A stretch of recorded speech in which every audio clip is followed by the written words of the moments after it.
ان شیعوں نے ایمان عقیدے کو بدلی کر دیا ہے، روح نکال دی۔ یقین کیجئے انہوں نے سب کچھ بدلی کر دیا رافضیوں نے۔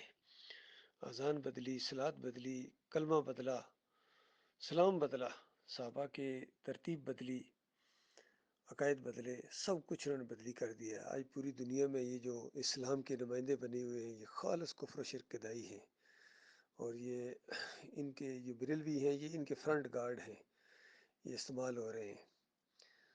اللہ تعالیٰ ان کی شر سے اپنی پناہ میں رکھے، اور جو کام کرنے کا وہ کرو اللہ کے بندو، ان چکروں میں اتنا زیادہ نہ پڑو گے یہ کہ فلاں کیا ہوا تھا، جو کچھ ہوا تھا آگے پیچھے۔ اصل چیز یہ توحید مانو، ایمان مانو، جو آپ سے اللہ کا مطالبہ ہے، جس کے لیے پیدا کیے گئے ہو، اور بالکل اللہ کے اوپر بھروسہ رکھو، اللہ کے اوپر اعتماد رکھو، اور ذرا برابر کسی اور سے متاثر ہونے کی ضرورت نہیں ہے۔ سنی نہیں ہے کسی کی بات ایمان عقیدے کے خلاف۔ اور یہ دعوت اس دور کے اندر جو اٹھی ہے ڈاکٹر مسعود الدین عثمانی رحمۃ اللہ علیہ کے ذریعے، یہ وہ یقین کیجیے اصل چیز ہے جو کام کرنے کا ہے۔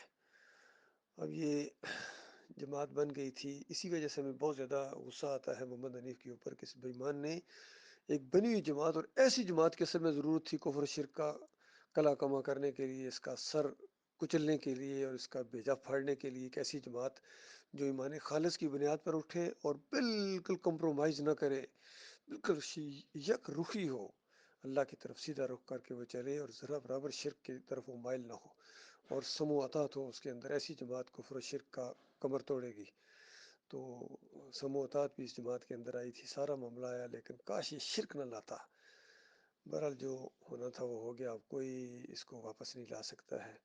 پھر ٹکڑوں میں بٹے اور آپس میں اس طرح دستوں گریبان ہوئے ہیں کہ بات صحیح ان کی سمجھ میں نہیں آ رہی، جتنے یہ گروہ بن گئے آگے پیچھے۔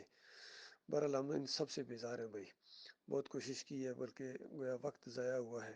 ہمیں اب یہی کام کرنا ہے، توحید کی دعوت دیں، رد شرک کریں، کفر بالطاغوت کریں، اور کتنے بے شمار طاغوتوں میں ایک اور طاغوت کا اضافہ ہو گیا جس کا نام محمد حنیف بن عبد اللطیف ہے۔ تو لہٰذا جس طرح ہم محمود الحسن کو رگڑتے ہیں، اس طرح محمد حنیف کو بھی رگڑا جائے گا، کیونکہ یہ بلکہ ان سے زیادہ بڑا مجرم ہے، اور اس کے پیچھے چلنے والے ان دیوبندیوں، بریلیوں اور اہل حدیثوں سے بڑے مجرم ہیں۔ ان بے ایمانوں نے ایمان کے ساتھ یہ کھیل کھیلا ہے۔